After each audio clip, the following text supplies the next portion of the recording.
15 दिनों के भीतर कार्रवाई और मंत्री बने हैं सियासी जमाई। राजनीतिक बलात्कार या राजनीति का बलात्कार। नमस्कार, आपके साथ मैं अतुल अग्रवाल हूं। राम मनोहर लोहिया के बताए रास्तों पर और उनके विचारों के पथ पर अपनी साइकिल सरपट दौड़ाने का दावा करने वाले सपाई साइकिल पर पिछले 7 वर्षों से बलात्कार के आरोपी मनोज कुमार पारस को पीछे करियर पर बैठाकर टहला रहे हैं।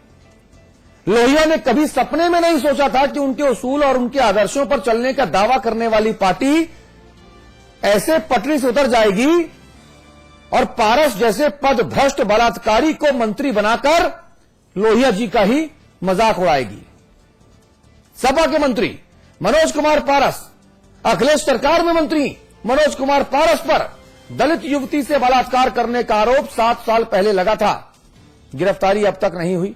गिरफ्तारी तो छोड़ दीजिए भैया, किसी ने पारस से उनके कुकर्मों का हिसाब किताब तक नहीं मांगा समाचार प्लस को छोड़कर, क्योंकि जो सपाई हैं वो पारस को वो प्राचीन वाला पारस समझ रहे हैं, पारस पत्थर वाला पारस जो लोहे की साइकिल को सोने में बदल देगा। लेकिन ये यूपी की सियासत है, यहां सोना कितना भी खरा हो, सियासी सेंसेक्स पर हर 5 साल बाद जब पलटी मारता है फिर संभाले नहीं संभलता। और इस बार भी पारस, झीन बाबू और चूजा मंत्री जैसे जो महान आत्माएं हैं वो सपा पार्टी का बंटाधार करने वाली हैं।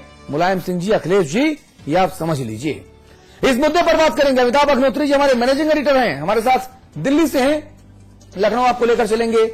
हमारे साथ हमारे स्थानीय संपादक गोविंद पंतराजू हैं, विजय बहादुर पाठक हैं, आप बीजेपी की नुमाइंदगी कर रहे हैं, और सीबी पांडे साहब हैं, आप विधि विधान विशेषज्ञ हैं, कानून के ज्ञाता हैं, आपसे भी बात करेंगे। तो दलित लड़की से बलात्कार के आरोपी सपाई मंत्री मनोज कुमार पारस के खिलाफ कार्रवाई करने के लिए SC/ST आयोग के चेयरमैन राजकुमार वेरका ने डीजीपी देवराज नागर को नोटिस भेजा है कि 15 दिनों के भीतर कार्रवाई करके आयोग को रिपोर्ट सौंपने का आदेश दिया है। पारस जी जैसे और बहुत सारे, इन्होंने बहुत लंबी फहरिस्त है इनकी, पता नहीं कितने लोगों को सीधे मंत्री बना रखा है और कितने लोगों को राजमंत्री का दर्जा दे रखा है, जिसमें एक गुप्ता जी थे, कोई इलाहाबाद के थे, चूजे मांगते थे, झीन बाबू हैं, और इसी तरह के बहुत सारे हैं आरोपी मंत्री हैं जिन पर कार्रवाई होती दिखती नहीं है।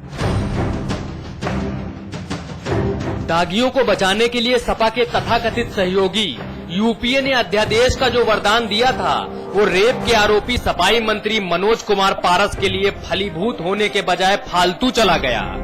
दागियों की दिवाली चल ही रही थी कि SC/ST आयोग के वाइस चेयरमैन राजकुमार वेरका ने डीजीपी देवराज नागर से 15 दिन के भीतर कार्रवाई करके रिपोर्ट आयोग को सौंपने की बात सपाट शब्दों में कह दी है। 15 दिन में हमने कहा है डीजीपी के से वहां के उत्तर प्रदेश के डायरेक्टर जनरल पुलिस को कि इस पे 15 दिन में कार्रवाई करके रिपोर्ट हमें वो सबमिट करे। सपा सरकार में नागरिक सुरक्षा मंत्री पारस पर 7 साल पहले दुष्कर्म का आरोप लगा था। 2007 में इलाहाबाद हाईकोर्ट के आदेश के बाद FIR दर्ज की गई, लेकिन गिरफ्तार करने की हिमाकत किसी ने नहीं दिखाई। बिजनौर की नगीना विधानसभा सीट से विधायक मनोज कुमार पारस को सपा ने साइकिल के हैंडल पर हीरे की तरह सजा रखा है, जिसे नोच कर फेंकने की हिम्मत किसी की नहीं है। पारस पत्थर लोहे को सोना बना देता है और साइकिल वालों को ये भ्रम है कि उनका बलात्कारी पारस भी लोहे की समूची साइकिल को सोने में तब्दील कर देगा। कानून का अपना काम करने का अधिकार है, कानून अपने ढंग से काम करेगा। अगर कोई दोषी है तो उसके खिलाफ कार्रवाई होगी। 2006 में मंत्री मनोज कुमार पारस पर रेप का आरोप लगा, FIR दर्ज नहीं हुई तो कोर्ट को कोड़ा चलाना पड़ा। फिर 2007 में जैसे तैसे FIR दर्ज हुई, लेकिन हुआ उतना ही जितना कोर्ट ने कहा था, न एक कदम आगे न एक कदम पीछे। 7 साल हो गए, FIR फाइलों से बाहर निकल ही नहीं पाई। अब SC/ST आयोग के दखल के बाद पीड़ित दलित परिवार ने इंसाफ की गुहार जब SC/ST आयोग के सामने लगाई तो आयोग ने सीधे शब्दों में कह दिया कि बलात्कारी चाहे कोई नेता हो या मंत्री, रेप करके अपनी कुटिल चालों से कानून पर मुस्कुराने की मोहलत बिल्कुल नहीं दी जाएगी। अशोक तिवारी, लखनऊ, समाचार प्लस। चलिए इस मुद्दे पर चर्चा करेंगे। अमिताभ जी, जरा दायरा संक्षेप में पहले निर्धारित कीजिए, फिर चर्चा आगे बढ़ाएं। देखिए, एक तो मनोज पारस पर हम लोग, मेरे ख्याल से जब वो मंत्री बने थे उस दिन से विजय भाई को स्मरण होगा, लगातार हम इस मुद्दे को उठाते रहे। हाँ, इस मंच से भी उठाते रहे और व्यक्तिगत तौर पर मैं समाजवादी पार्टी के जिस भी बड़े नेता से मिला, मैंने कहा कि ऐसे लोगों को सरकार से हटाइए, ये लोग कलंक हैं। वो नगीना से जीतते हैं, मुलायम सिंह जी उन्हीं को नगीना समझ बैठे। एक मुश्किल जो नगीना नहीं, नमूना है ये। जो बलात्कार का आरोपी है उसके जिम्मे दे दी आपने विजय जी नागरिक सुरक्षा। बताइए, जो महिला के सम्मान को कुचलने का आरोपी है वो लाल बत्ती में घूम रहा है और पुलिस उसको सैल्यूट मारने के लिए अभिशप्त है। क्या तो उस पुलिस का मॉरल होगा? क्या इनकी सिक्योरिटी में जो लोग होंगे उनकी आत्मा क्या कहती होगी? जिस विभाग के ये सचिव को तलब करते होंगे वो इनके चेहरे में कैसे दिव्य दर्शन करता होगा? और वो बच्ची और उसका परिवार दर दर भटक रहा है। मैंने कई बार समाजवादी पार्टी के बड़े नेताओं से कहा कि मजबूरी तो बताइए, एक डीपी यादव को ना करने से आप सत्ता में आ जाते हैं और उसके बाद आप झींगा लाला और चूजा और मनोज पारस और नाना प्रकार के प्राणियों को अपने अभयारण्य में उन्मुक्त विचरण की इजाजत दे देते हैं। अरे भाई, इनको समाजवादी पार्टी के किसी छोटे मोटे प्रकोष्ठ में खपा दो, वहां तक ठीक। इनको आपने ताकत दे दी हुकूमत चलाने की। ये एक व्यक्ति का मसला नहीं, आज की बहस एक व्यक्ति पर केंद्रित नहीं, ये उस चलन पर केंद्रित है कि जिनके हाथ में जिम्मेदारी है सूबे में, देश में लोगों को ईमानदार शासन देने की, उनका चेहरा, उनका दामन हत्या, बलात्कार, डकैती, लूट, छिनैती से काला हो। कल जब हम लोग ये बात कह रहे थे तो अखिलेश सिंह कह रहे थे, रायबरेली के विधायक, कि नहीं देखिए राजनीतिक मुकदमे होते हैं। मैंने कहा मुझे आज तक कोई समझा दे राजनीतिक बलात्कार क्या होता है, राजनीतिक अपहरण क्या होता है, राजनीतिक 302 कैसा होता है और 307 कैसा होता है राजनीतिक। मजाक की कोई सीमा तय करेंगे कहीं भारत में राजनेता या नहीं। आज की चर्चा सिर्फ इसलिए है कि जितने भी पारस हैं देश के किसी भी कोने में, जितने भी ये पारस पत्थर हैं, इन सबको हटाइए, शुद्धिकरण कीजिए राजनीति का। और कम से कम ऐसे लोगों को आप बताइए, पूरे देश में बलात्कार के खिलाफ एक गुस्सा है और मुलायम सिंह जी की सरपरस्ती में चलने वाली सरकार में ऐसा आदमी मंत्री हो, क्या आप सुप्रीम कोर्ट के अंतिम निर्णय तक प्रतीक्षा करेंगे और फिर राष्ट्रपति की दया याचिका तक? तब मनोज पारस हटाए जाएंगे? आम आदमी होता तो उसकी गिरफ्तारी हो गई होती पहले दिन। पांडे जी गलत तो नहीं कह रहा, पहले दिन गिरफ्तारी हो जाती, थाने में तहरीर जाती और गिरफ्तारी होती। ये मनोज पारस कानून से ऊपर है। सीबी पांडे साहब, अब जो नोटिस दिया गया आयोग की तरफ से, अब उस पर आगे क्या विधिक कार्रवाई होगी, जरा ये भी आपसे जान लें। देखिए, आयोग जो नोटिस दिया है, तो आयोग तो एक स्टैट्यूटरी बॉडी है और उसके नोटिस को आप इतनी आसानी से उसको उपेक्षा नहीं कर सकते। हाँ। तो नोटिस पर कोई न कोई तो कार्रवाई होनी है और कोई न कोई कार्रवाई जब होगी तो अब इसी मामले में जब एफआईआर दर्ज है तो कार्रवाई का मतलब यही है कि उनको अरेस्ट किया जाए, उनके खिलाफ चार्जशीट सबमिट किया जाए, उनको न्यायालय में उनके खिलाफ कार्रवाई की जाए। और दूसरी कार्रवाई तो क्रिमिनल मामले में, आपराधिक मामले में और दूसरी कोई होती नहीं। हाँ। लेकिन ये सबसे बड़ी बात एक बार जो अभी अवतार जी ने कहा कि ये बड़ा बेसिक इश्यू जो उठाया जा रहा है वो ये है कि क्या ऐसे अपराधी लोगों को, क्या जिनके ऊपर इस तरह के आरोप हैं, क्या उन्हें मंत्री रहना चाहिए या नहीं रहना चाहिए। आप ऐसे लोगों को मंत्री बना रहे हैं जिनके खिलाफ इस तरह के गंभीर, ये बहुत गंभीर आरोप का मामला इस समय बहुत गंभीरता से लिया जा रहा है कि पूरा समाज बहुत उद्वेलित है। तो ऐसे मामले में जब इन्हें आप मंत्री बनाए तो आखिर में कौन रोकेगा?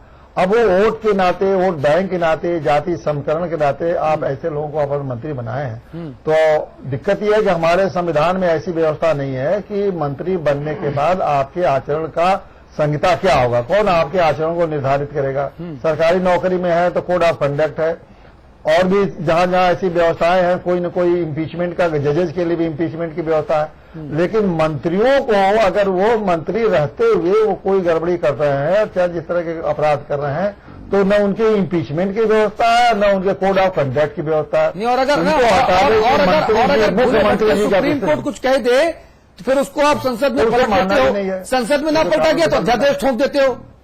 मनोज पारस हमारे साथ जुड़ गए। मनोज पारस जुड़ गए हैं। मनोज पारस भाई, मेरी आवाज सुन रहे हैं? मनोज कुमार पारस जी मेरी आवाज सुन पा रहे हैं? मनोज पारस, आप मेरी आवाज सुन पा रहे हैं? हेलो जी, आप हमारी आवाज सुन पा रहे हैं पारस साहब? नो हेलो मनोज कुमार पारस,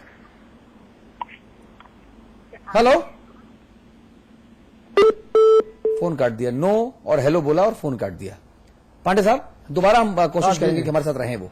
हाँ, तो मैं कह रहा था जो दागी हैं उनके ऊपर तो जो सरकारें हैं वही दरिया दिली दिखा रही, मेहरबान हो रही हैं।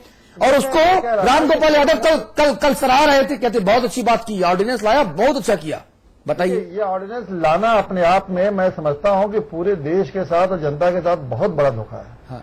और इसलिए धोखा है कि आप इस मामले में ये उस तरह का ऑर्डिनेंस नहीं है। हाँ। जिससे कि व्यवस्था सामान्यतः ऐसा होता है कि जब सुप्रीम कोर्ट कुछ ऐसे फैसले होते हैं जो टेक्निकल ग्राउंड पर फैसला हो जाते हैं। हाँ। तो उसमें पार्लियामेंट कुछ कानून में संशोधन करके व्यवस्था को चलाने के लिए और इस तरह से कुछ मजबूरी हो जाती है तो की जाती है। हाँ। ये मामले में साफ जाहिर है कि अभी जो 2 अक्टूबर को फैसला होने वाला, सजा होने वाली है राज्यसभा के सदस्य मसूद साहब की, उनको बचाने के लिए, फिर लालू प्रसाद यादव जी का फैसला बहुत जल्द आने वाला है, उसमें उनकी सजा होने वाली है 30 तारीख को, इसी महीने की 30 तारीख को, उसमें भी उनकी सजा होने वाली है। हाँ। तो उनको बचाने के लिए या यही 2-4 लोगों को बचाने के लिए ऑर्डिनेंस लाएगा और ये पूरी तरह से गवर्नमेंट इस तरह से एक्सपोज हो जाएगी, क्योंकि सब जानते हैं, पूरा देश जानता है कि ये सिर्फ इन लोगों को बचाने के लिए ऑर्डिनेंस लाया जा रहा है।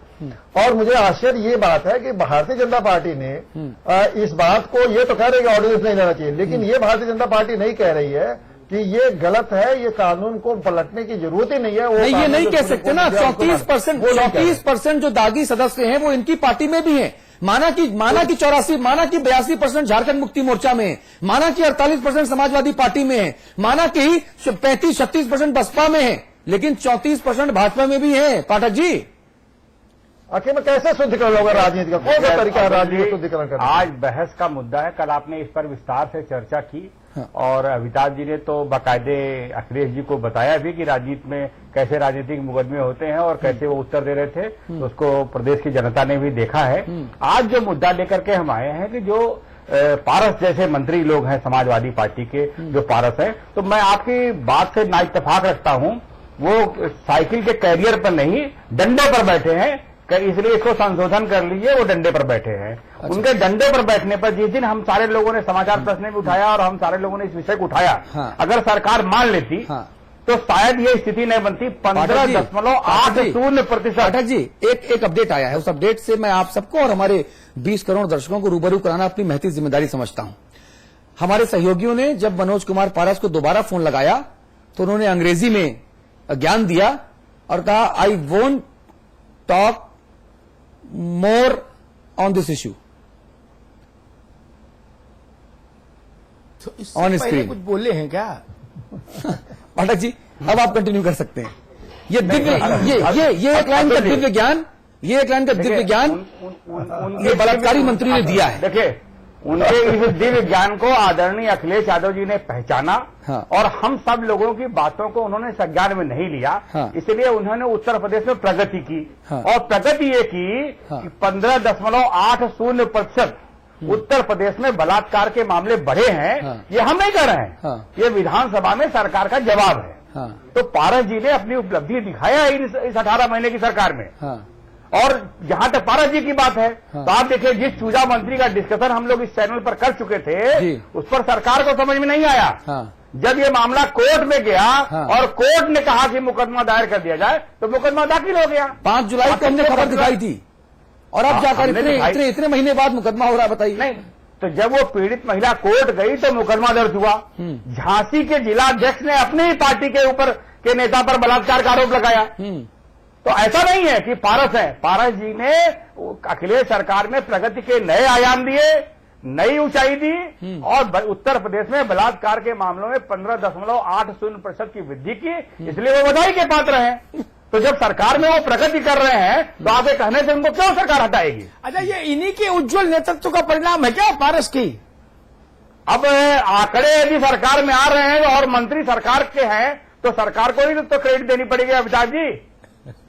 आज जब इस मुद्दे पर हम लोग बातचीत कर रहे थे तो एक हमारे यहाँ ट्रेनी बच्चा आया है, वो भी यादव ही है। मैं इस जात इसलिए बता रहा हूं ताकि कोई आक्षेप हमारे ऊपर न लगाए, क्योंकि ठेकेदार मुसलमान और यादव